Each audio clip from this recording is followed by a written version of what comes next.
Bonjour, donc l'objectif de cette vidéo est de vous expliquer le schéma structurel de la carte qu'il y a sur la Bionico Hand 1.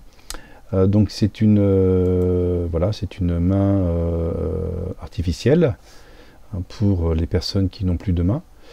Donc on a une partie mécanique ici avec un servomoteur et puis la partie électronique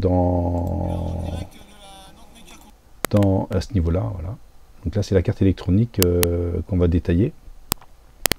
Donc la carte électronique que vous avez ici hein, dans la prothèse.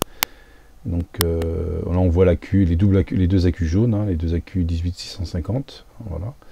Donc on va expliquer le schéma structurel de cette carte. Donc au niveau du circuit imprimé, voilà la carte ici. Hein, donc qu'est-ce qu'on retrouve? On trouve le microcontrôleur en son centre hein, qui gère toute la carte. Là vous avez un step-up pour rehausser la tension de 5 volts USB à 8 volts 4, c'est-à-dire les deux accus en série de 4 volts 2 chargés. Là vous avez la carte BMS hein, qui permet d'éviter que les accus fassent une décharge profonde. Donc on charge et on décharge par P+, et P-. Et puis les accus sont reliés sur B+, B- et BM. Voilà, le microcontrôleur. Là vous avez le quartz. Bon, moi j'en ai mis un parce que bon, comme on avait un servomoteur à piloter, au niveau des timings, voilà, on ne voulait pas avoir de soucis pour avoir des timings précis. Là on a deux régulateurs, un régulateur 5 volts, un régulateur 3.3. Voilà, là aussi on a la partie qui permet de piloter l'alimentation du servomoteur, hein, si on peut couper l'alimentation du servomoteur pour éviter quand on a une surcharge, hein, quand on a un blocage mécanique, hein, pour éviter de griller le servomoteur. Des LED de fonctionnement, hein, voilà ici, hein, qui permettent de voir ce qui se passe. Les deux entrées de capteurs, le myocapteur Autobock, donc on en a un et un deuxième ici. Le bouton reset. On a un petit cavalier ici, hein, mode auto. Donc on a un mode auto, c'est-à-dire que là, de mémoire, quand c'est fermé, il faudra vérifier, hein, aussi normalement fermé. Donc quand c'est fermé, quand il y a un cavalier, eh bien on est en mode automatique, hein, c'est-à-dire qu'on ne vient pas lire les capteurs Autobock. Voilà. On fait fonctionner la main en ouverture et fermeture hein, pour montrer le fonctionnement de la main. Au niveau des alimentations, donc soit on alimente donc bien sûr avec deux piles, deux accus 18650, deux accus lithium. On charge par un mini USB ou par un jack. Voilà, deux alimentations possibles, soit jack, soit mini USB. Donc le jack, on est à, il faut mettre du 6 volts et puis sur le mini USB, bah, c'est du 5 volts. Là l'interrupteur en off. Là on a mis un bouton poussoir. Avec une petite lumière bleue dans le bouton poussoir qui s'allume quand la prothèse est alimentée.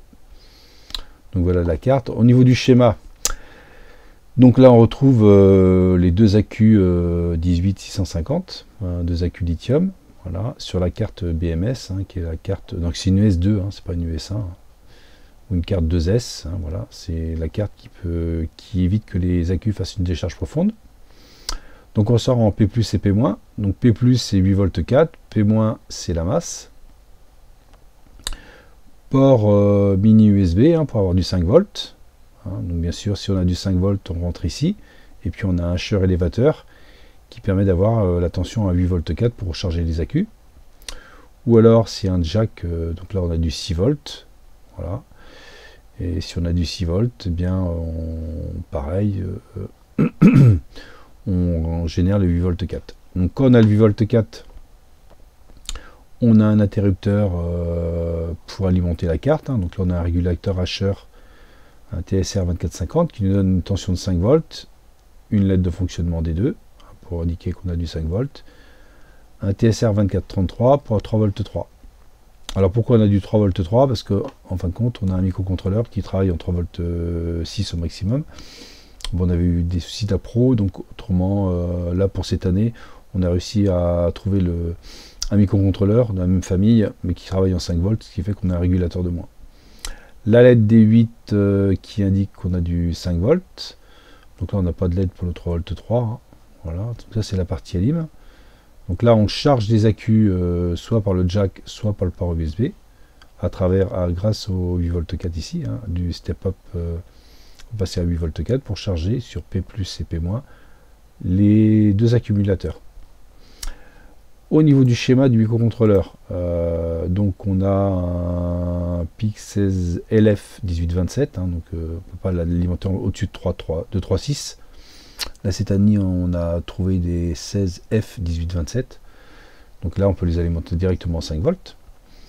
Donc là on a le fameux mode auto, hein, donc si on a un cavalier ici, on a un mode automatique, c'est-à-dire on ne lit plus les capteurs, hein, les capteurs Autobox ici là, capteur 1, capteur 2.